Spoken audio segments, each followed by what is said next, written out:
अस्सलाम वालेकुम स्टूडेंट्स, उम्मीद है आप सब खैरियत से होंगे।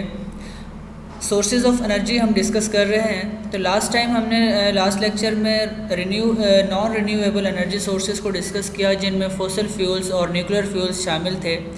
तो नॉन रिन्यूएबल एनर्जी सोर्सेज ऐसे सोर्सेज को कहते हैं जिनको हम दोबारा से फॉर्म नहीं कर सकते और जिनको मिलियन ऑफ ईयर्स लगते हैं उनकी फॉर्मेशन में, लाइक पेट्रोलियम, ऑयल, गैस वगैरह नॉन रिन्यूएबल एनर्जी सोर्सेज हैं। ये हमने कल पढ़ा। आज हम पढ़ेंगे रिन्यूएबल एनर्जी सोर्सेज। मींस ऐसे एनर्जी के वो सोर्सेज जिनको रिप्रोड्यूस किया जा सकता है इजीली, उनमें energy from water and energy from sun. ये दो टॉपिक जो हैं वो आज हम डिस्कस करेंगे। तो पहले हम स्टार्ट करते हैं। रिन्यूएबल एनर्जी सोर्सेज ऐसे सोर्सेज जिनको हम the sunlight and water power are the renewable sources of energy. They will not run out like coal, oil and gas. तो ये जो सनलाइट एंड वाटर पावर है ये रिन्यूएबल एनर्जी सोर्सेज हैं और ये गैस और वाटर की तरह, गैस कोल की तरह ख़त्म नहीं होते। अब इनमें हमारे पास क्या है कि हम लाइक जो विंड से एनर्जी हम हासिल करते हैं, या पानी से हम जो एनर्जी हाइड्रो इलेक्ट्रिक पावर जिसको कहते हैं, या सन से जो डायरेक्ट हम एनर्जी हासिल करते हैं। अब ये ऐसे सोर्सेज एनर्जी के जो एक तो बात ये ख़त्म नहीं होते। मीन्स हवा ने तो चलते ही रहना है ना। जो अगर आप विंड पावर बना रहे हैं तो ऐसा तो नहीं होगा कि हवा ना बंद हो जाएगी कभी। तो हवा तो चलती रहती है, ठीक है। आज मतलब आप उनको दोबारा से रिप्रोड्यूस कर सकते हैं विंड एनर्जी को।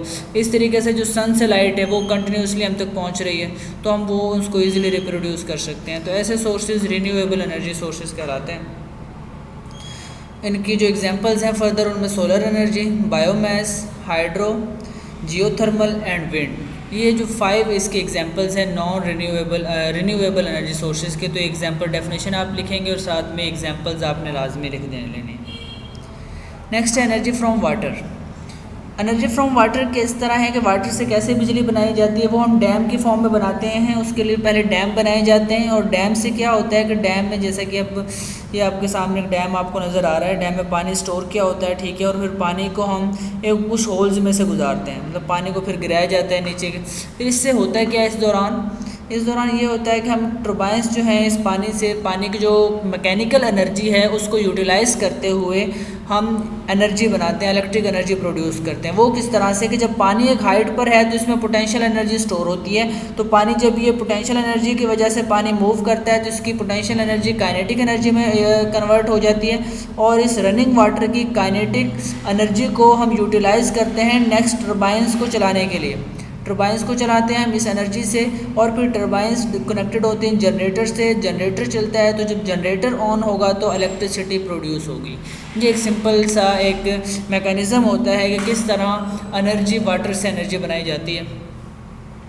डैम का और भी हमारे पास जो है डिसएडवांटेजेस हैं। उनमें क्या है कि डैम है तो सूटेबल लोकेशंस पे बनाए जाते हैं कंट्री में। फिर इसका दूसरा फ़ायदा ये होता है कि जो फ्लड होते हैं, लाइक जिस तरह आजकल बारिशें हो रही हैं उसकी वजह से सैलाब का बहुत ख़तरा है। तो अगर डैम हो किसी मुल्क में ज़्यादा, तो ये होता है कि बारिश का जो इजाफी पानी होता है वो डैम में स्टोर कर लिया जाता है, और बाद में फिर जब नॉर्मल डेज़ होते हैं तो उस दौरान उस पानी को एक तो हम एग्रीकल्चर के लिए यूज़ कर सकते हैं, दूसरा उससे बिजली भी बनाई जा सकती है। और अगर डैम नहीं है, जिस तरह हमारे मुल्क के हालात हैं कि अगर थोड़ी सी बारिश आ जाती है तो वो उसकी वजह से सैलाब आ जाते हैं, तो उसके से ये होता है कि ना तो हम बारिश के पानी को सही से यूटिलाइज़ कर सकते हैं, बल्कि उसका मज़ीद नुकसान होता है सैलाब की सूरत में।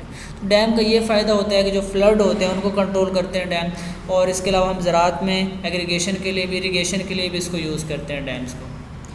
एनर्जी प्रोड्यूस करने का ना, एनर्जी चाहे हम, नेक्स्ट है एनर्जी फ्रॉम सन। अच्छा बच्चों, ये एक चीज़ याद रखिएगा, किसी भी तरीके से हम एनर्जी प्रोड्यूस कर लें, चाहे सन से करें या वाटर से ले लें या विंड पावर हो, कोई भी फॉर्म हो एनर्जी की, कोई भी सोर्स हो। एनर्जी जब हम बात करते हैं इसकी, तो इसमें मेन चीज़ होती है जनरेटर। जनरेटर चलाना है आपने, चाहे आप उसे हाथ से चला दें, इलेक्ट्रिसिटी प्रोड्यूस होगी। अब जनरेटर चलाने के मुख्तलिफ़ तरीके हैं। हाइड्रो इलेक्ट्रिक पावर में क्या है कि हम पानी को यूटिलाइज़ करके उसको मूव करवा लेते हैं। फिर विंड में क्या होता है कि विंड से फ़ैन लगे होते हैं बड़े, विंड से मूव करते हैं, वो फ़ैन कनेक्टेड होते हैं टरबाइन से, टरबाइन रोटेट करती है जब फ़ैन रोटेट करते हैं और उसकी वजह से जनरेटर चलता है। तो उस फॉर्म में भी हमने जनरेटर चलाना है किसी तरीके से और हमारी इलेक्ट्रिसिटी प्रोड्यूस होगी। फिर जो तेल से हम बनाते हैं उसमें क्या होता है, तेल में अमूमन इस तरह से होता है कि जो हम तेल की फिर जो मैकेनिकल एनर्जी है उसको कन्वर्ट कर रहे होते हैं उसके इलेक्ट्रिकल एनर्जी में। मीन्स कोई भी सोर्सेज हों, मेन काम जनरेटर चलाना है। अब जनरेटर को जो हमने ऑन करना है उसके डिफरेंट वेज हो सकते हैं।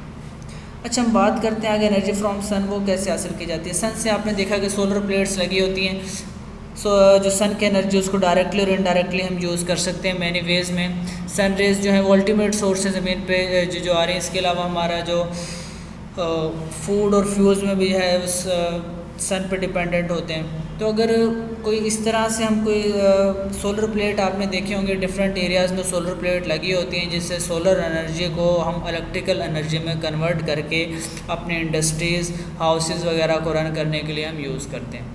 तो अगर लेकिन सन एनर्जी में मसला ये है एनर्जी फ्रॉम सन का कि इसमें अमाउंट बहुत थोड़ी होती है। सूरज से तो बहुत ज़्यादा एनर्जी हमें आ रही होती है लेकिन हमारे पास उसको कैप्चर करने का कोई मौसर तरीका नहीं है। तो अगर हम कोई ऐसा तरीका ढूंढ लें कि सन से आने वाली मैक्सिमम एनर्जी को हम बाय सोलर प्लेट्स अब्जॉर्ब कर लें, उसको स्टोर कर सकें, तो हमारे एनर्जी क्राइसिस ख़त्म हो सकते हैं।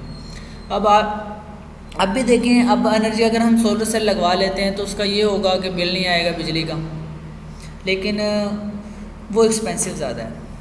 प्लेट आप लगवाते हैं, ठीक है, तो एक प्लेट से तो ज़ाहिर बात है एक पंखा ही चलता है। तो पूरा घर अगर आपने सेटअप चलाना है ना तो 6-7 लाख उसमें मिनिमम वो है जो इतने लग जाते हैं। फिर इसका ये होता है कि जो प्लेट है ना, सोलर प्लेट जो है, अब आप 6-7 लाख चलें एक दफ़ा इन्वेस्ट कर लें, उसका फ़ायदा तो होगा कि बिल नहीं आएगा। जो हम डेली मतलब हर मंथली जो है 15-20 हज़ार अगर आपने कोई 1-2 ऐसे चलाने या 4-5 हज़ार तो हर घर में आता है, तो इतना बिल अगर आपने जो मंथली पे करना है, सोलर सेल लगवाने का ये फ़ायदा होगा कि वो बिल आपको नहीं पे करना पड़ेगा। लेकिन एक इसका डिसएडवांटेज जो है सोलर सिस्टम का वो ये भी हमारे पास होता है कि अमूमन एक तो इसमें वोल्टेज कम होते हैं, फिर अगर बादल हों या इस तरह के कोई मामलात हों तो उस दौरान बिजली जो है उसके वोल्टेज कम हो जाते हैं, जो हमें इलेक्ट्रिसिटी प्रोड्यूस हो रही होती है, लाइट की इंटेंसिटी कम हो जाती है बादलों की वजह से और इलेक्ट्रिसिटी भी कम प्रोड्यूस होती है। तीसरा इसका नुकसान ये होता है कि जो प्लेट होती हैं सोलर प्लेट वो जल्दी ख़राब हो जाती हैं, मतलब उनकी ज़्यादा लाइफ टाइम ज़्यादा नहीं होता उनका और वो ख़राब हो जाती हैं। फिर उनके बाद आप दोबारा से नई प्लेट लगानी पड़ती हैं जो कि अगेन एक मच एक्सपेंसिव वर्क है। तो बच्चे इस पे आप काम करें, इस पे सोचेंगे किस तरह से हम जो प्लेट हैं सोलर प्लेट जो हैं किस तरह हम उनकी एफिशिएंसी इंक्रीज़ कर सकते हैं, क्योंकि अगर इनकी एफिशिएंसी हम इतनी इंक्रीज़ कर लें कि सूरज से आने वाली मैक्सिमम हम एनर्जी को अब्जॉर्ब कर लें तो हमारे एनर्जी क्राइसिस जो हैं वो इजीली ख़त्म हो सकते हैं। फिर हमें पेट्रोल से या दूसरे ज़राए से एनर्जी प्रोड्यूस करने की ज़रूरत, इलेक्ट्रिसिटी प्रोड्यूस करने की ज़रूरत नहीं है। सनलाइट जो है वही हमारे लिए काफ़ी है, क्योंकि हमारे मुल्क में अल्लाह पाक का शुक्र है कि तकरीबन पूरा साल ही अब जो सूरज है वो निकलता ज़रूर है। सर्दियों में होता है 1-2 महीने सूरज की लाइट जो उसकी इंटेंसिटी कम हो जाती है, लेकिन फिर भी सूरज ज़रूर निकलता है उन दिनों में भी। ठीक है बच्चों, आज का हमारा ये टॉपिक था। 2 हमने इसमें पढ़े, एनर्जी फ्रॉम वाटर हमने डिस्कस किया कि कैसे एनर्जी वाटर से हम एनर्जी हासिल करते हैं, और second one energy from sun, क्या सन से कैसे एनर्जी हासिल की जा सकती है। ओके बेटा, बेस्ट ऑफ लक, अल्लाह हाफिज़। ये ना पहले कुछ चैप्टर शॉर्ट क्वेश्चन है, पहले 1-2 टॉपिक्स के, ये आप अच्छे तरीके से देख लीजिएगा। इस तरह साथ साथ रिवीजन रखें अपनी चैप्टर्स की।